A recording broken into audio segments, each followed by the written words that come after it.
భీకరమైన ప్రతిజ్ఞలు చేసి ఆపై ఒక్కసారిగా చల్లారిపోయింది ఇరాన్ ఇజ్రాయెల్ యుద్ధం. అది ఎక్కడ పీక్ స్టేజ్కి వెళ్తుందో, థర్డ్ వరల్డ్ వార్ వైపుకి వెళ్ళిపోతుందో అన్నటువంటి భయాలు ఇక పటాపంచలేని.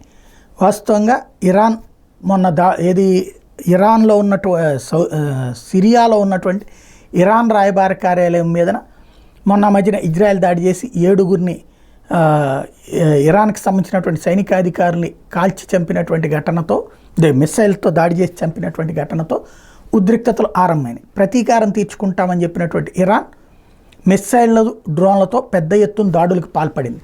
2 ప్రాంతాలలో వరుసబెట్టి రెండు రోజు పొద్దున సాయంత్రం లోపు 2 దాడులకు పాల్పడింది.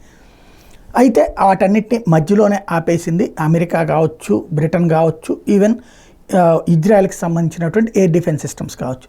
ఆ తర్వాత దానికి ప్రతీకారంగా ఇజ్రాయెల్ వీకెండ్ వార్ చేస్తామని ప్రకటించింది. వీకెండ్ వార్ అంటే శని ఆదివారాలు అనుకుంటే శుక్రవారం నాడే దాడికి పాల్పడింది పెద్ద ఎత్తున డ్రోన్స్తో, మిస్సైల్స్తో. వాళ్ళకి సంబంధించిన ఇస్ఫాన్ నగరం, ఇరాన్కి సంబంధించినటువంటి ఇస్ఫాన్ నగరంతో పాటుగా ఒక 5-6 నగరాల్లో విస్ఫోటనాలు వినిపించినాయని లోకల్ మీడియా చెప్పింది. అబ్బెబ్బే అదేం లేదు, చిన్నపాటి ఇది జరిగింది, డ్రోన్లు వస్తే వాటిని కూల్చేసామని ఇరాన్ చెప్పింది.